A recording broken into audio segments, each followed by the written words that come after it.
আমার সম্মানীয় শ্রোতা বন্ধুরা, আপনারা শুনছেন সন্দীপের কণ্ঠে আধার যখন ডাকে। আজকের গল্প আধার যখন ডাকে।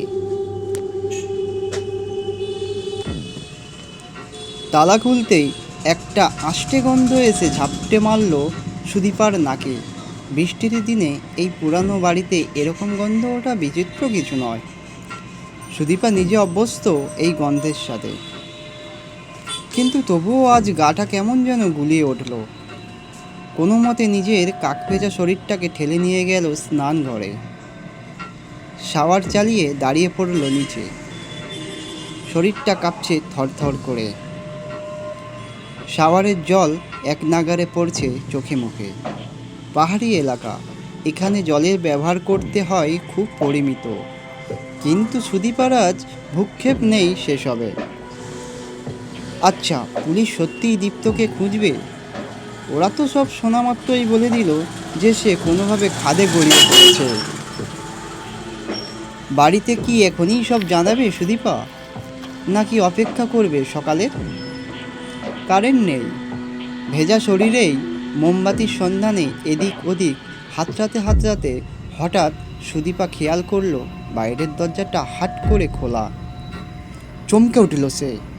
ঢোকার পর দরজাটা কি তবে লাগায়নি? মনে পড়ছে না কিছুতেই। পায়ে পায়ে সে এগিয়ে যেতেই হোঁচট খেল একটা। এটা কে বসে আছে ঘরে? যদিও অন্ধকার, তবুও অবয়বটা স্পষ্ট। আতঙ্কগ্রস্ত গলায় সুদীপা চেঁচিয়ে উঠল, কে? কে ওখানে? কৌশিক? কৌশিক বাবুর প্রত্যাশাতে ছিলে বুঝি? কে? কে? চিনতে তো ঠিকই পেরেছ সু। আমি তোমার দীপ্ত।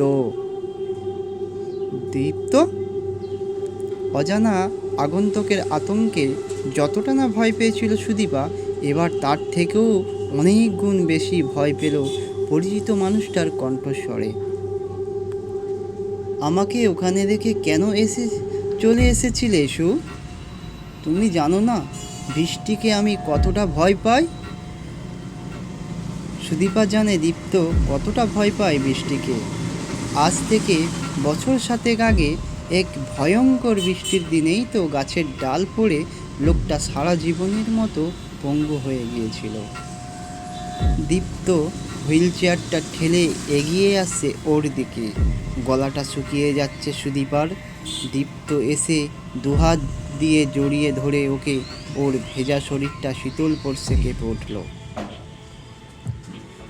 তুমি ফিরলে কি করে দীপ্ত? ওরা নিয়ে এলো আমাকে। কেমন ফ্যাসফ্যাসে শোনালো দীপ্তর গলাটা। কারা? আশেপাশে ওদের দেখতে পারছো না? না। কাদের কথা বলছো তুমি? ওই যে আধারের বাসিন্দা যারা, যে আধারে আজ তুমি আমাকে ফেলে এসেছিলে। দীপ্ত চিৎকার করে উঠল সুদীপা। তোমায় ছাড়া যে আজ আমার এক মুহূর্ত চলে না সু। আমাকে ফাঁকি দিয়ে কোথায় পালাবে ভেবেছিলে? না না। দীপ্তর বাহুবেষ্টনী ছাড়িয়ে পালাবার চেষ্টা করলো সুদীপা, কিন্তু পারল না এক চুলও নড়তে। ও কষ্ট অনুভব করতে পারছে। দুটো হাত যেন মাটি ফুঁড়ে উঠে এসে জড়িয়ে ধরেছে ওর পা। আশেপাশে ছায়া ছায়া কারা যেন ভাসছে ঘর জুড়ে। সুদীপার সারা শরীর জুড়েও অনুভূত হচ্ছে অশরীরীর আনাগোনা। পৈশাচিক এক খেলায় মেতেছে ওরা। ওদের সঙ্গে যোগ দিয়েছে সুদীপ্ত। না! আর্তনাদ করে উঠল সুদীপা। বৃষ্টির ছমছম ছমছম শব্দে মিলিয়ে গেল সেই আর্তনাদ। পালাবার পথ নেই আর। শেষ। তো বন্ধুরা, এতক্ষণ শুনলেন সুদীপ্তর গলায় আধারের ডাক।